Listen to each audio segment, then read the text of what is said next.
Hola a todos, nosotros somos el Grupo 2 y vamos a trabajar con la temática ciencia ficción, terror e imaginación literaria, el lugar de lo fantástico en la literatura argentina de los siglos XX y XXI. En nuestra presentación buscamos hacer el cruce entre ciencia ficción, terror y fantástico en La invención de Morel de Adolfo Bioy Casares y Cadáver exquisito de Agustina Basterrica. Buscamos pensar cómo llegamos de La invención de Morel a Cadáver exquisito y cómo se vincula una obra fantástica de 1940 con una distopía de 2017. La clave para nosotros pareció estar en la combinación de ciencia ficción, terror e imaginación literaria, porque leyendo un poco, uno se da cuenta de que la distopía podría verse como una de las expresiones de la ciencia ficción, y la ciencia ficción no está tan lejos de la fantasía, y hay quienes aseguran que no existe tal distinción. Pero tampoco podemos decir que La invención de Morel y Cadáver exquisito son la misma cosa. Entonces, ¿qué podemos decir? En 1940 se publicó La invención de Morel. No es la primera obra de Bioy Casares, pero sí es la primera de renombre. En esta novela asistimos a la experiencia del fugitivo en su llegada y exploración de una extraña isla, donde lo aparente y lo real conviven, desdibujando y oponiendo los límites de lo comprensible. La historia está narrada en primera persona, como una suerte de diario, e incluye las esporádicas notas de un editor que lo corrige y deslegitima. El fugitivo se enamora de una de las habitantes de la isla, Faustín, o más bien de su imagen, ya que pronto se da cuenta de que todo en la isla es parte de una proyección creada por una máquina inventada por Morel. Después de mucho indagar, anotar y cuestionar, el fugitivo decide grabar su propia imagen para trascender y unirse con su amada Faustín. La invención de Morel marca un punto de inflexión dentro de la narrativa fantástica en la Argentina. Es representativa y pionera de un modo de producción literaria que influyó en muchas obras posteriores, incluso en grandes producciones televisivas como Lost. En 2017 fue publicado Cadáver exquisito de Agustina Basterrica.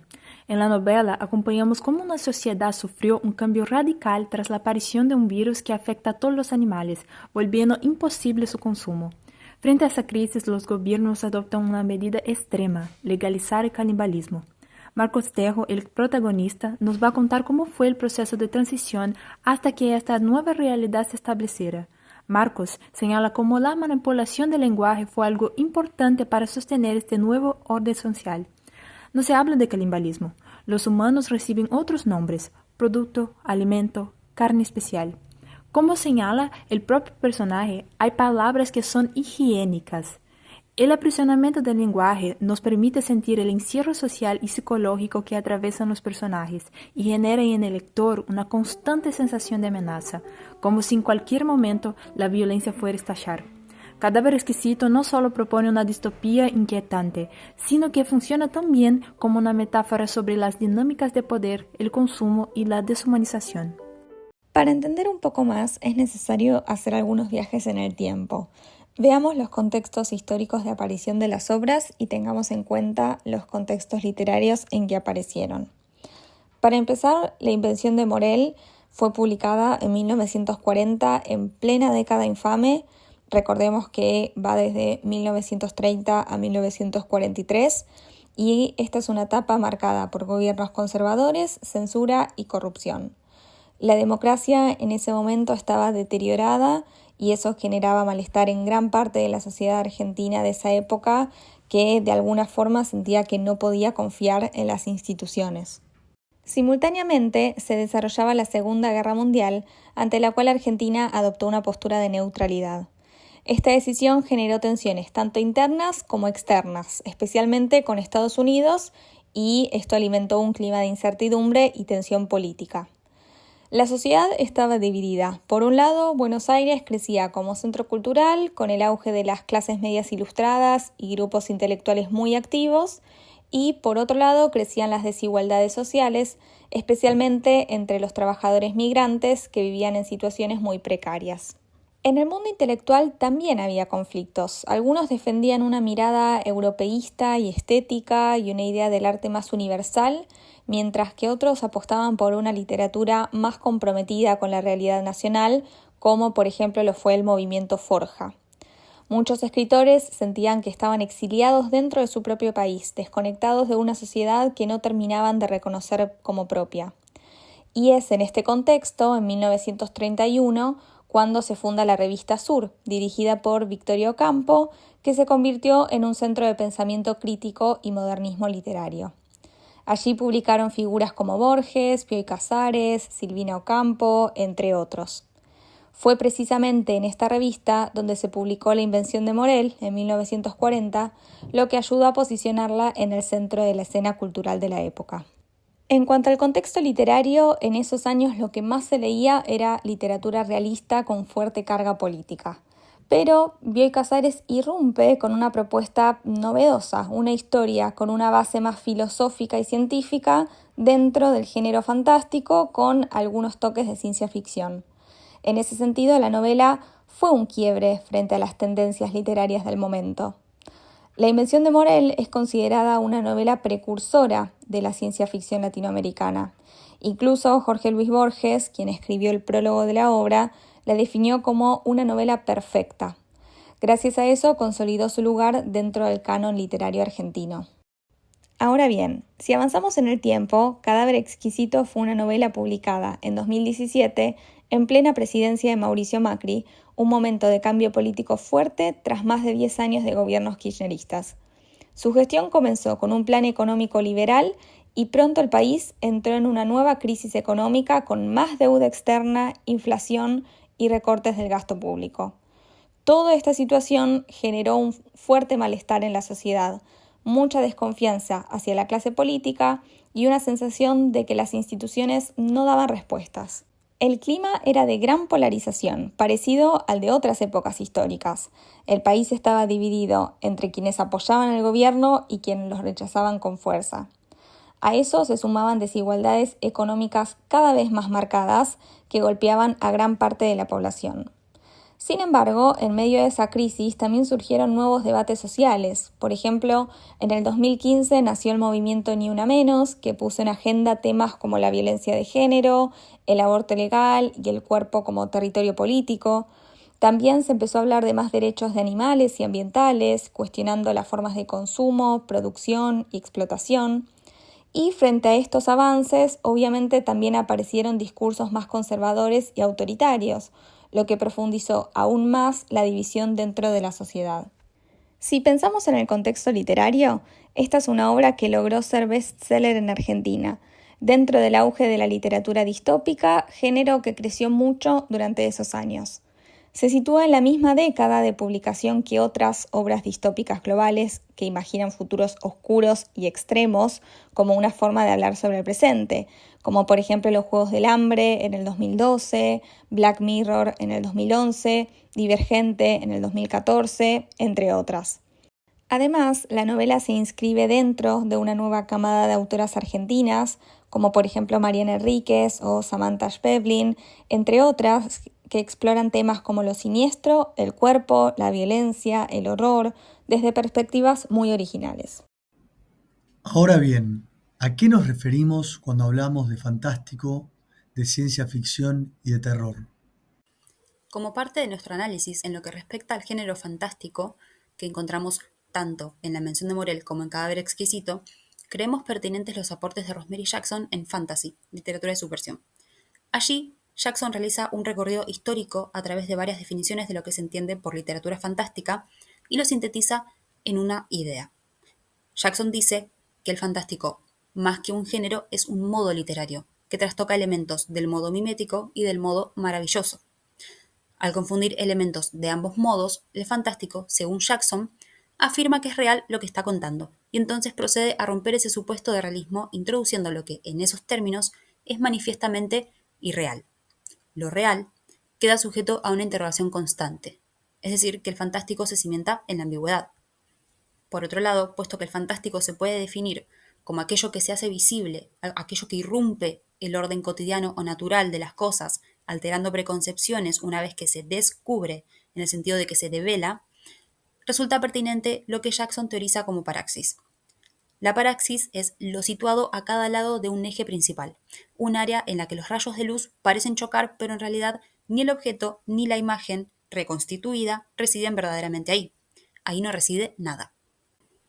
Otro punto a destacar sobre el fantástico es que introduce el problema de la nominalización.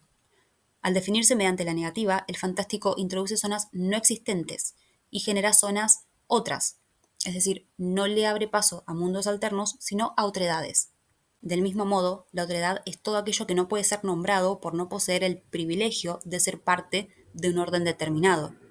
Es decir, la otredad es todo aquello que va más allá de lo verbal, que solo se percibe a través de la implicación. Por último, queremos destacar que, según Jackson, el fantástico actúa dentro de un sistema cerrado, y en tanto actúa dentro de un sistema cerrado, propone otros significados o realidades latentes detrás de lo posible o conocido. Al romper con lo reduccionista, el fantástico introduce verdades múltiples y contradictorias, es decir, que es polisémico.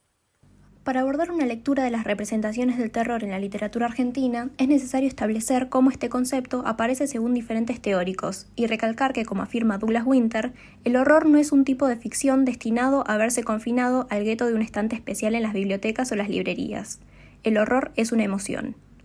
Sin embargo, se puede pensar el terror y sus síntomas atravesando algunas de las perspectivas teóricas clásicas. A partir de allí, vincularemos estos conceptos con las dos obras argentinas que analizaremos, las cuales, desde lugares distintos, retoman elementos del terror para interrogar la experiencia del miedo. Ante la pregunta ¿qué es el terror en la literatura?, retomamos una de las afirmaciones clásicas de Lovecraft. La emoción más antigua y más intensa de la humanidad es el miedo, y el miedo más antiguo y más intenso es el miedo a lo desconocido. Este tipo de miedo ancestral es el eje de lo que Lovecraft llama Weird Tale o cuento extraño, el cual se caracteriza por un llamado de lo externo, una irrupción de fuerzas inexplicables que desafían las leyes naturales. En estos relatos, lo desconocido se vuelve sinónimo de lo impredecible, de una amenaza que no responde a lógica humana. Según Lovecraft, el auténtico horror no proviene del susto superficial ni de lo macabro trivial, sino de una experiencia profunda de desprotección frente a un cosmos indiferente o incluso hostil. Por eso distingue entre el terror físico, centrado en el daño corporal o el susto inmediato, y el horror cósmico, que se construye a partir de una atmósfera de inquietud persistente, en la que el mundo mismo parece perder coherencia. Según el autor, un verdadero relato extraño tiene algo más que asesinatos secretos o espectros que arrastran cadenas. Debe haber una atmósfera de terror inexplicable ante fuerzas exteriores y desconocidas. Este tipo de relatos tienden a privilegiar la atmósfera por sobre la acción y se apoyan en lo que Freud llamó lo siniestro, o más precisamente una extrañeza irreductible. Para Freud, lo siniestro o ominoso se vincula con lo familiar deformado, es decir, con un elemento que nos era familiar pero que por un cambio producido en él se nos vuelve extraño. O por otro lado, con lo extraño que posee, a pesar de su extrañeza, algo que nos resulta familia. Es en ese contacto con aquello que nos resulta a la vez familiar y extraño que se produce el sentimiento de inquietud y terror.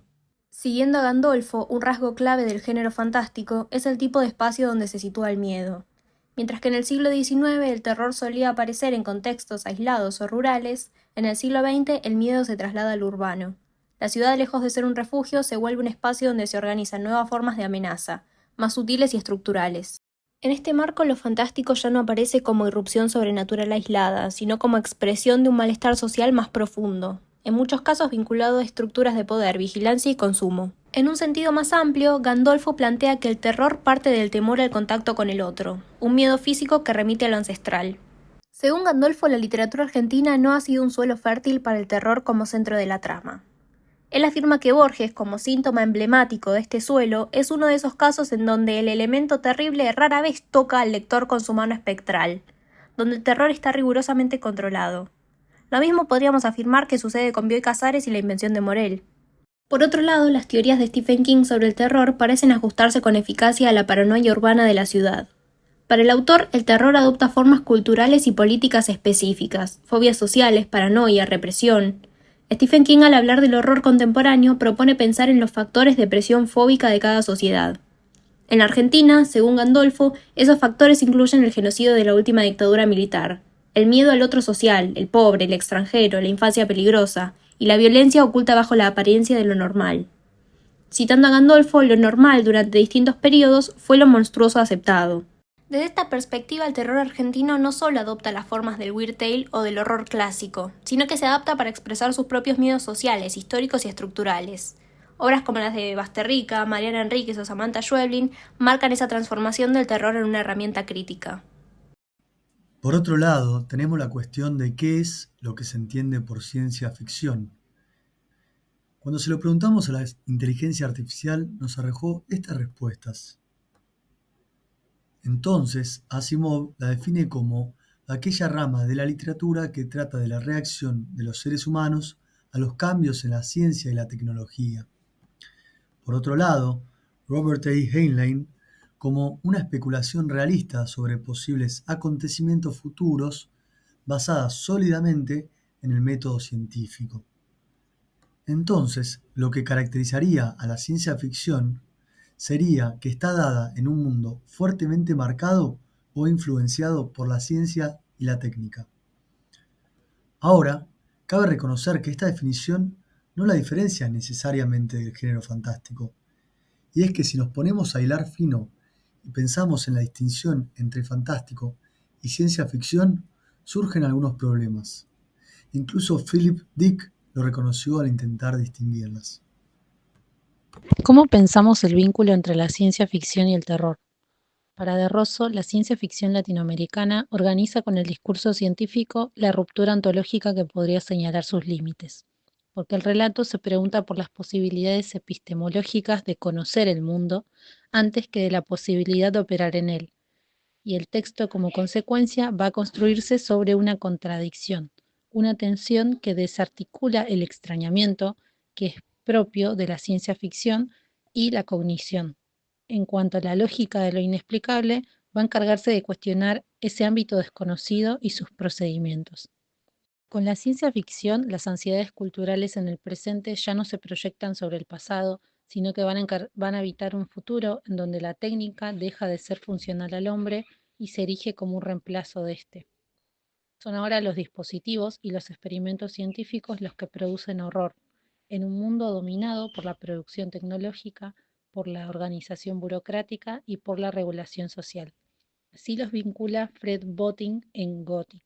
La pérdida de la identidad humana y la alienación del yo, tanto de sí mismo como de los soportes sociales en los que se asegura un sentido de la realidad, se presenta en las amenazadoras formas de entornos cada vez más deshumanizados, dobles maquínicos y fragmentación violenta y psicótica. Al desafiar las formas de la identidad, de las instituciones y de los modos de producción que rigen la vida cotidiana, este tipo de narrativas que construyen mundos en donde el progreso y la civilización difuminan la separación entre lo racional y lo irracional, entre lo humano y lo inhumano, revelan el horror de una realidad posible de ser modificada y transgredida. Esto es, la posibilidad de modificar el orden y la unidad humana en detrimento de un modelo superior. Entonces aparece la amenaza de un sistema cuya lógica racional atenta contra la integridad del cuerpo, con su constitución como sujeto, en donde es imposible distinguir lo vivo de lo muerto, lo real de lo simulado. Y eso es lo que horroriza. Como lectores, una realidad que atenta contra nuestro modo de concebir el mundo se nos muestra intolerable, en cuanto lo inimaginable se convierte en norma y lo inconcebible en modelo. Cuando el terror se trenza con la ciencia ficción, cuestionamos la posibilidad de un mundo en donde tales preceptos sean legitimados. ¿Qué tan lejos podríamos estar de esas ficciones? Ante la creación de sistemas y dispositivos que atentan contra el sujeto, contra la experiencia individual y la relación con el otro, surge el efecto de lo espeluznante. En la deshumanización racionalizada, en el borramiento de la identidad y de lo que constituye el sujeto como tal, surge la categoría que propone Mark Fisher en lo raro y lo espeluznante. Es aquello que no debería estar, pero que está. Una potencia maximizada en cuanto el peligro se sistematiza y se hace parte de la realidad. En la narrativa de ciencia ficción, el terror se estructura en torno a aquellos preceptos que instauran un orden rígido y brutal para la vida. Hablemos ahora de la utopía y la distopía.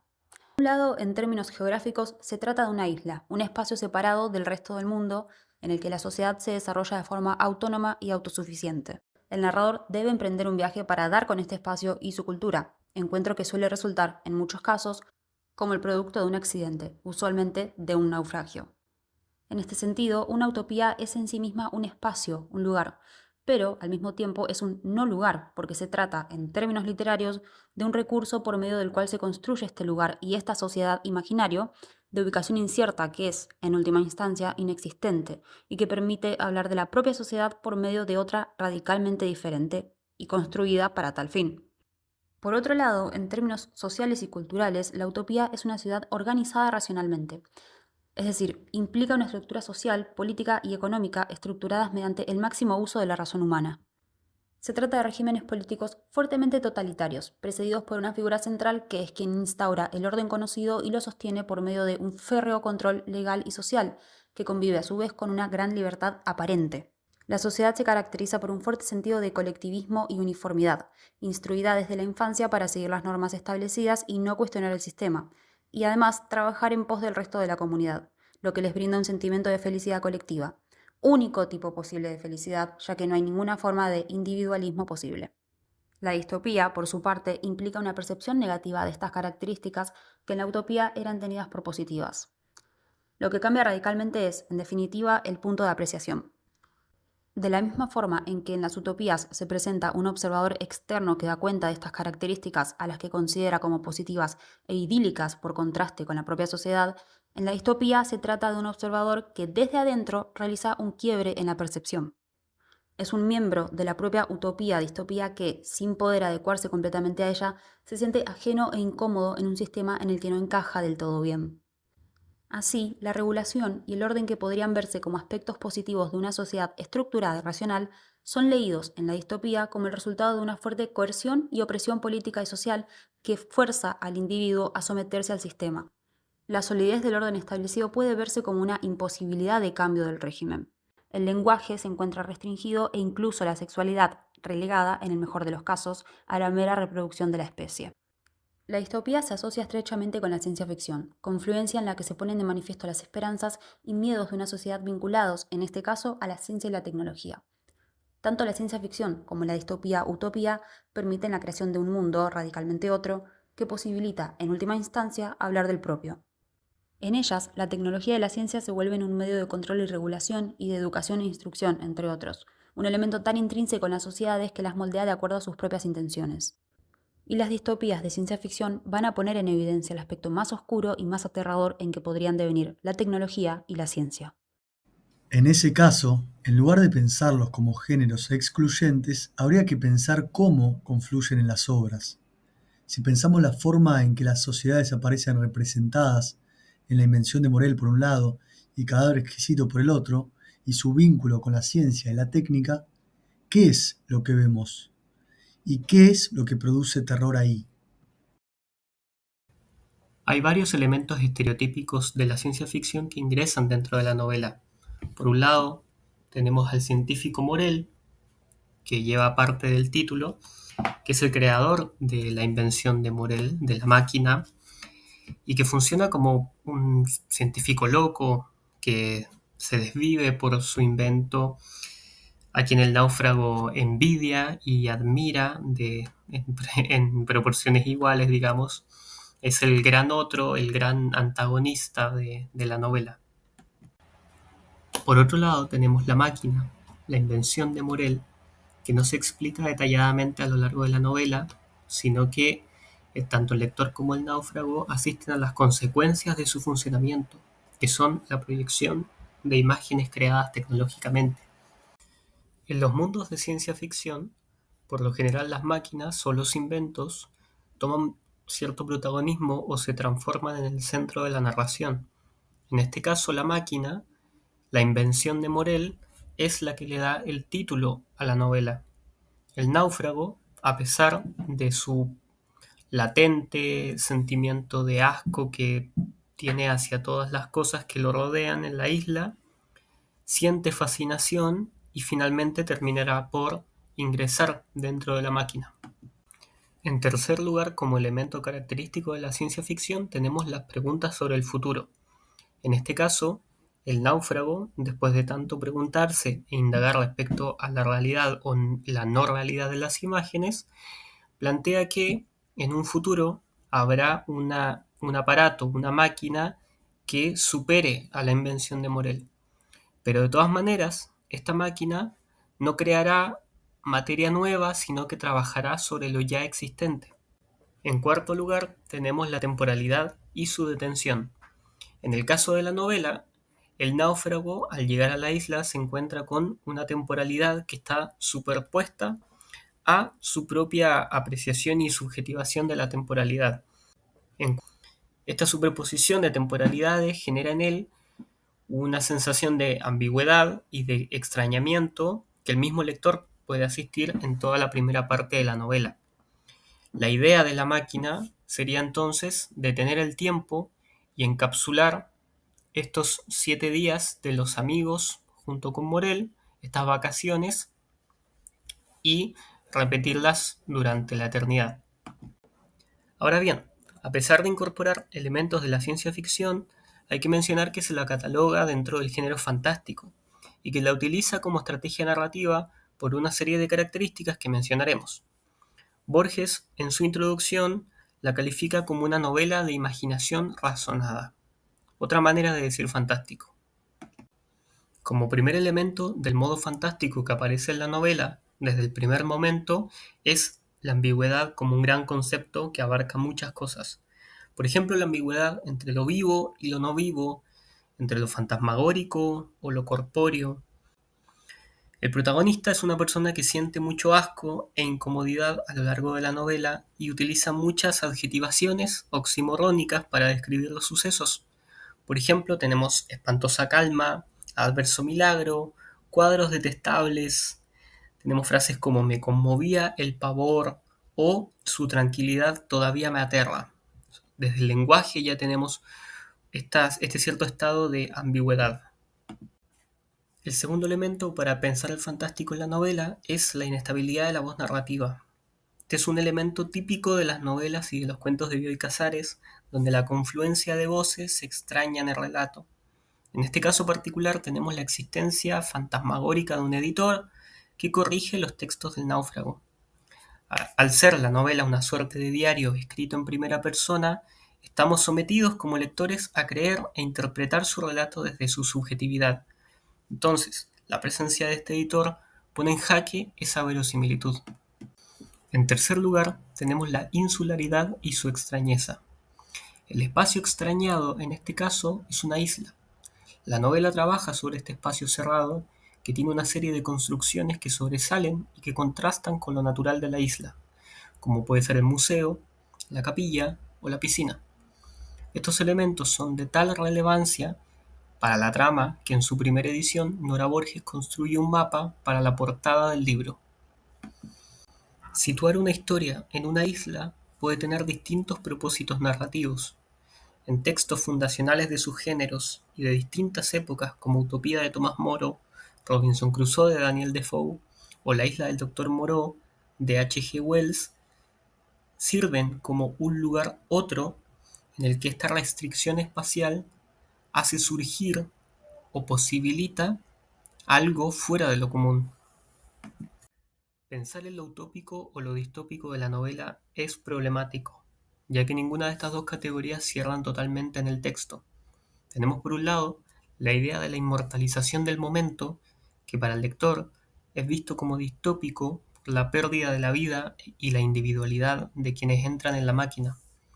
Pero, a su vez, es vista por el náufrago hacia el final y por Morel, el orquestador, como algo utópico, ya sea por esta idea de la eternidad después de la muerte, como por la compañía de la amada Faustine.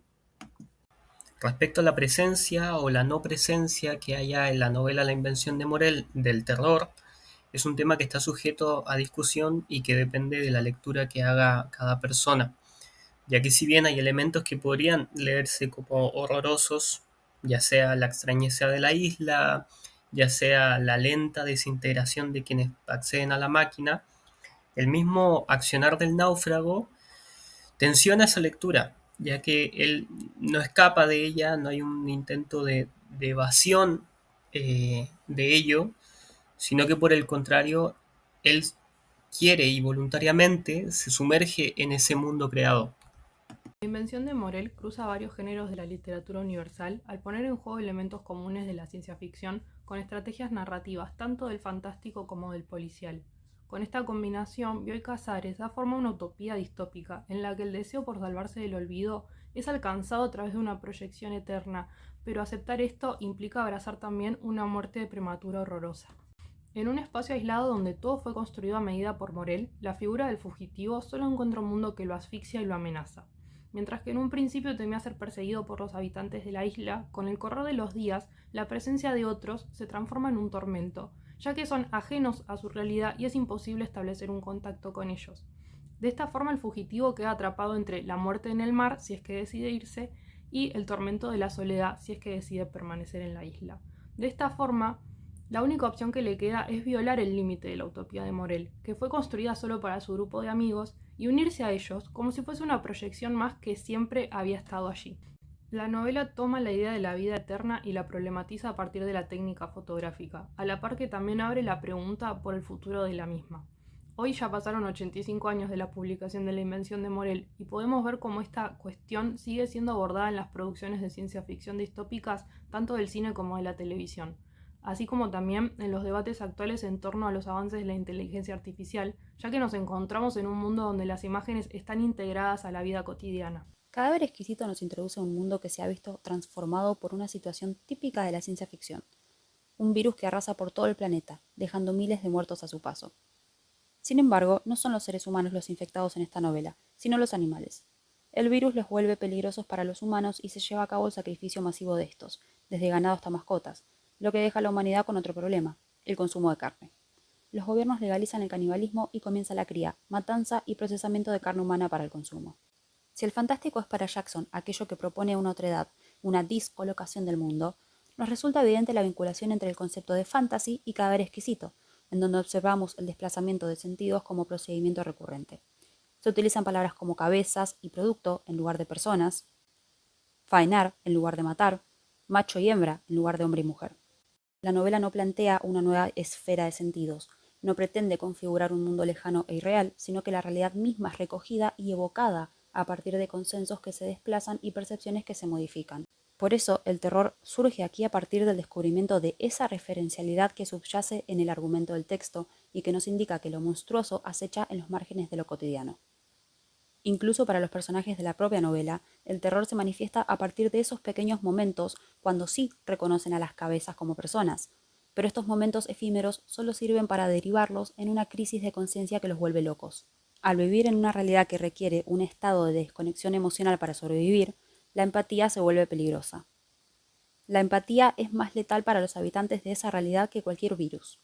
Un ejemplo es lo que le ocurre a Elensi, empleado del frigorífico que en un intento de solidaridad abre las puertas de las cabezas y les grita: no son animales, son humanos, pero sus palabras no son comprendidas y se lo despide del trabajo. De esta forma, la novela se hace eco de la disyunción entre significado y significante, pero no para establecer una no significación, como podríamos pensar a priori, siguiendo a Jackson, sino como movimiento desautomatizador que, a partir de nuevas significaciones, permite develar, en palabras de Freud, lo siniestro, el horror que reside en lo que resulta familiar. Por otro lado, el terror que desvela el texto es aquel perpetrado en las relaciones de poder y las instituciones sociales.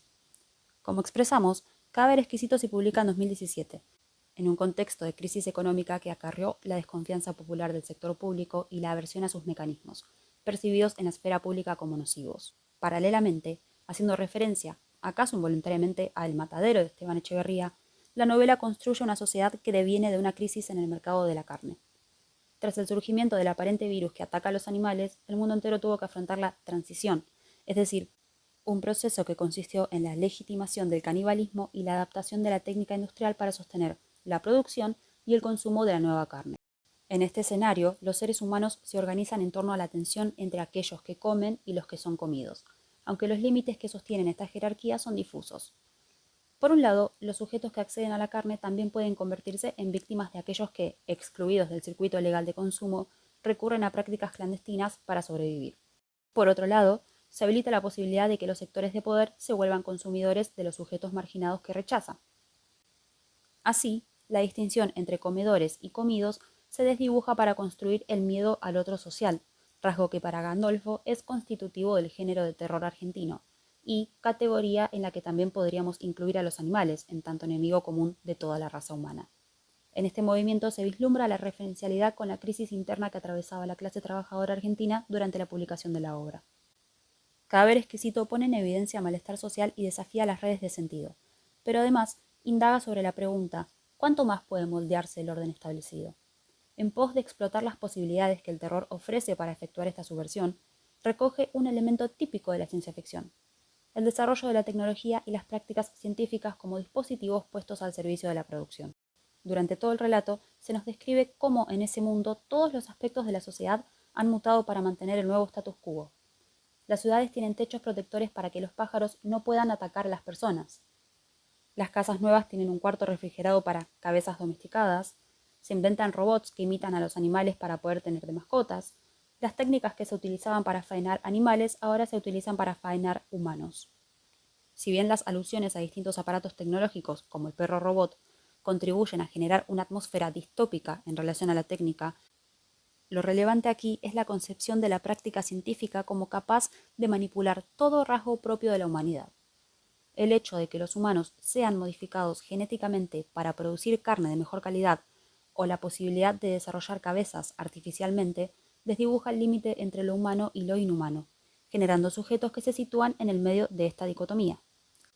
Los humanos destinados al consumo están privados de su facultad del lenguaje y carecen de razonamiento, pero por lo demás conservan sus características humanas.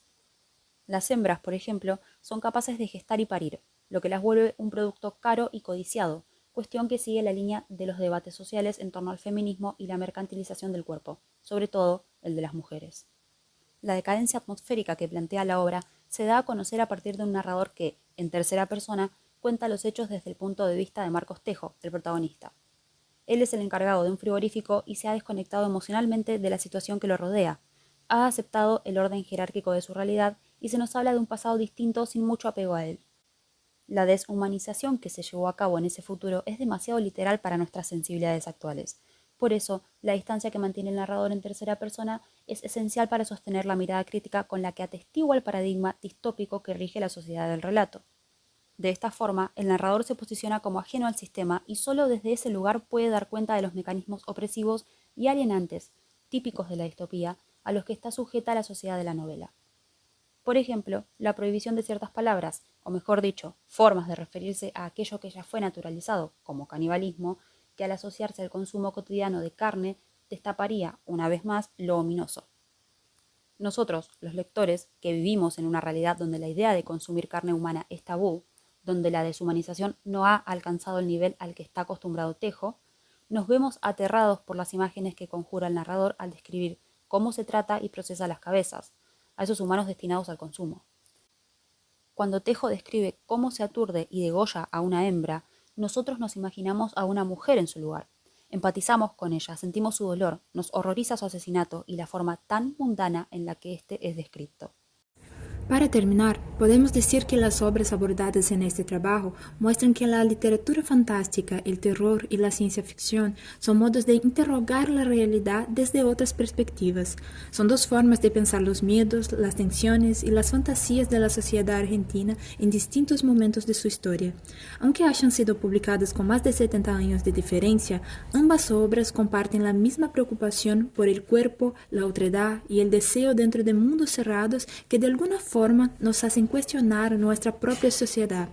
Por un lado, en Morel, la ciencia funciona como un medio para conservar lo amado a costo de la vida real y de la identidad. Por otro lado, en Cadáver Exquisito se legitima un sistema de consumo canibal que naturaliza la violencia y borra al otro. Las obras muestran cómo el concepto de terror cambia con el paso del tiempo. Mientras que en 1940 aparece como una angustia ante lo desconocido, en 2017 se convierte en una crítica a las estructuras sociales que normalizan lo monstruoso. De esa forma podemos pensar los miedos de cada una de estas épocas y cuestionarnos cuán lejos estamos de esas ficciones. Muchas gracias.